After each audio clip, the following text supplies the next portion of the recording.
Hello there, welcome to my show. I don't really know what I'm doing, to be honest. This is going to be a program of fun, jokes, laughter, you name it.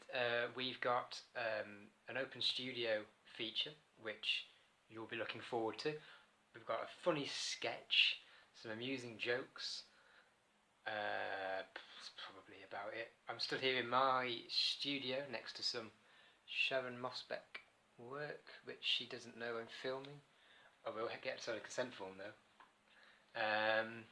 Yeah, so hope you enjoy it. Sharon's my wife, by the way.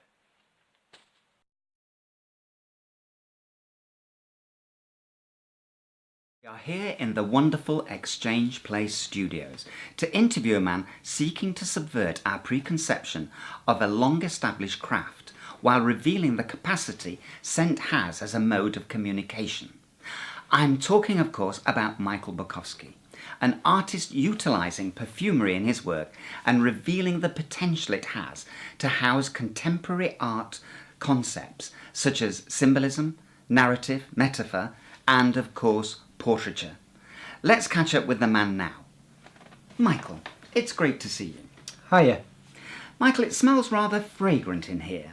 I suppose in this space you're always immersed in your work because of how scent fills a space. Yeah. I mean, sometimes it gets a bit too much and I have to crack the window open or pop off down to Greg's or something. And I suppose that makes you incensed to initiate creativity when you return. Well, it depends on what I've eaten, really. If I have a sausage roll, then I'm fine. But if I have any more than that, then I'll probably just have a nap or watch a bit of YouTube or something. I saw a riveting documentary on YouTube about synesthesia last week, which is essentially about a mix-up of the senses. Yep. And is that the kind of thing you watch to get your creative juices flowing? Sometimes, but to be honest, sometimes I just come in and watch a bit of Sonic. Sonic? Yes, you know, Sonic the Hedgehog from video games. Right, and does that fire you up? Well, it fires me up for a game of Sonic. I like Sonic the Hedgehog too, so I just watch that, really. But you create perfumes while you're watching? I do, yeah. In fact, I've just done a video about how to make perfumes. A very delicate and nuanced process, I'm sure. Yeah, can be.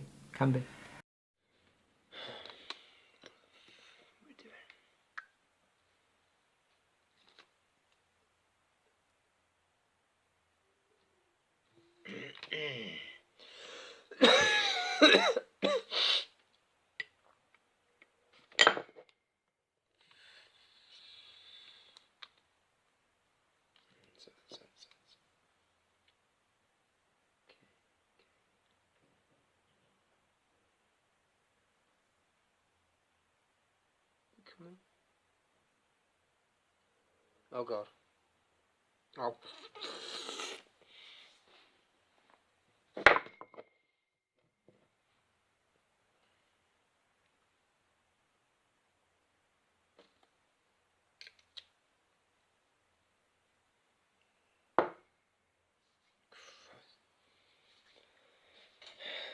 It's made.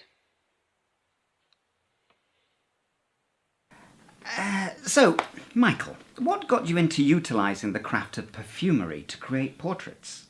Well, I can't really draw people very well. But what I can do is I can put some fragrance in a bottle. So I did that instead. And of course scent, and by extension perfume, is very evocative and is very closely linked to memory in the brain. Yeah. Is that the kind of thing you get thinking about when you're here in your studio? Yeah. I mean, I think about, quite a lot of things, really, I suppose. What do you think about? I think about my favourite dogs, my favourite crisps, holidays, and, perfume and that. And how do you put these thoughts into action here in the studio? Well, yesterday when I was here, I booked a trip to Tenerife actually, so it looks quite good. Michael, we have an array of oils behind you there. Which one is your favourite scent? Frankincense, I think. Ah, yes, rather an earthy, with some religious connotations, I believe. Yeah, it smells nice, you know. What does it smell like? Frankincense. Finally, Michael, what's the best thing about working here at Exchange Place Studios? Well, it's very warm. I think that's probably, yeah, it's very warm. Yeah. Michael, thank you very much. Thanks. Hi there, we are here at Halifax Minster. I have an exhibition on alongside other artists under the arts collective Oracles. The exhibition is about the 7 deadly sins. We will cut away right now to some of the pictures of the exhibition. I'm here on a beautiful spring day at a Meet the Artist event.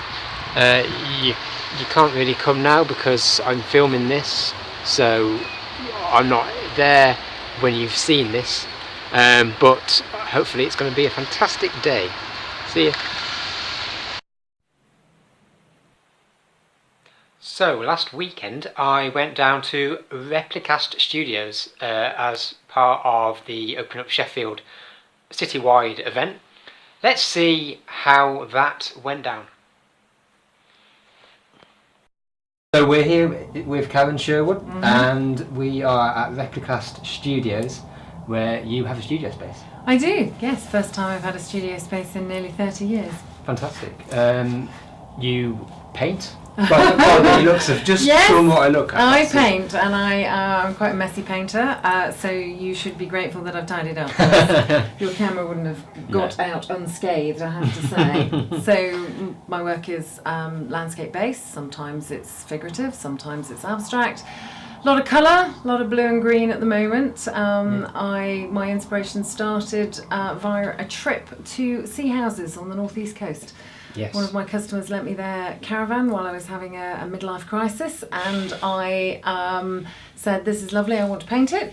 So a lot of my early works feature castles and the sea, and then it's kind of moved on from there really. I was painting on my kitchen table, and Jennifer set up these studios and said, would you like a studio? And I said, well, I can't get here very often. And she said, well, you have to be here 2 hours a week, that's all. That's not too bad.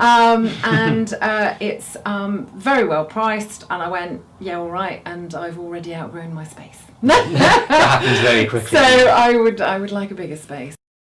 We are here with Mark Wrigley, and this studio is somewhat different to Karen Sherwood's, Mark. A little bit, yes. Yes. You have a physicist's background? Yeah, so I trained as a physicist back in the 1970s, and I spent most of my career doing stuff, actually mainly with mobile phone technology. Right. And I retired about 7 years ago, and I'm now really interested in communicating science to people. And in fact, what I'd like to do is sort of enthuse people with science, and it's quite amusing. So I do stuff for the Institute of Physics, and if we put up a poster that says physics at a show, everybody runs away. Right. So we're trying to sort of get people saying, yeah, actually some of this stuff is really cool. And so we're looking at, I mean, the other ways of doing this is doing it in combination with the arts. Yes. And actually the other sort of group of people, sort of a bit maligned name at the moment, are makers. And particularly the sort of makers who are into building their own computers and all that sort of stuff, because they're doing some physics and they don't realise it. So so it's art, looking at how we communicate through the arts and through sort of the maker community. That reminds me a bit of my perfume sort of exploits, because there's quite a lot of science in the perfumery that I make, and you try and engage people with the idea that it's a bit of engineering, it's a bit of chemistry, it's a bit of this, it's a bit of that, and it's just trying to get those people to really sort of engage with. Absolutely. Yeah, I mean, so I've been to a couple of your exhibitions. Yeah. Interesting. We are with Saskia Palmer, and we have an array of printmaking in front of us. Saskia, what are we up to here? Right, so my main practice is lino printing, It's a very popular medium at the moment, but it's also quite an old style of working. So it's a block print. And I'm currently working on a series of book illustrations. This is the first one. So you can see the various different blocks. Right. So that's the first one in green. And then the black one goes on top. I see. Yeah. And then I've got other blocks to add colour, so that would be a red heart, so that's going to be stamped on the lettering. I love lettering. Yeah, yeah. And the little violets in purple, which will be stamped on. Fantastic. So I've just met the guy who's commissioned me all these, and yeah, so that's why it's all out, and Yeah. I'm currently working on it, yeah. Looks fantastic. What's this material? Well, I use a soft cut lino, so the Right. traditional lino is the sort of stuff that used to go on your granny's kitchen floor. Yeah. With a Hessian back. Oh, yes. But it deteriorates quite quickly. It's not really durable. Right. So I use a soft cut, which I much prefer. It's sort of indestructible, really. Yes. And a lot of lino printers hate soft cut. They'll only use the traditional stuff. But I love soft cut. So yeah. Booth, this is your studio. Yeah. This is your work. Would you like to just have a chat about the stuff on the walls, on the floors? Okay. Behind me, things that influence me. I'm Yeah. really into rabbits. I work with the oncology department and I work with palliative care. We've been making books. I've been obsessed with fans because fans traditionally were used to hide disease and deformity. So I've been taking a lot of my photographs and making them into fan shapes and Right. using the fan as a blocking tool. I've also got lots of skins all over the place. Some of my artist influence, Ilya Kabakov is floating around, not him actually personally, No. but that would be slightly scary. Yeah. And you're in our studios at Replicast Art Studios in Sheffield. Yeah, I want to talk a bit about Replicast actually. Are you the founder of Replicast? Yeah, I have the title of creative director. Oh, posh. I have to put the word voluntary on the end there. Ah, So there's 22 practitioners here. I curate the space, so we have a variety. So you've got everything from printmakers, script writers, painters, textile, Institute of Physics. To really sort of put a diversity in here, we've got professional photographer, wedding photographer as well, and we've had a couple of people come up from London for studio spaces, and we're completely full. Been here about just under 2 years. It's our second open up, Yep. and it's sorry doing a lot of there, and it's just a nice space. Our remit is nice, warm, safe, secure space. That's it. Really Fantastic. simple. So, that was a few of the artists from Replicast. Not a bad bunch, all told. Yep.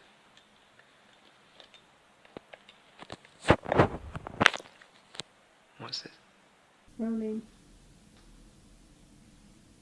Hi, I'm Sean, and I'm really happy to help Michael with his work. Thank you, Sean, and thank you guys for watching this thing, whatever it's going to be called. Still haven't got a name for it, of course.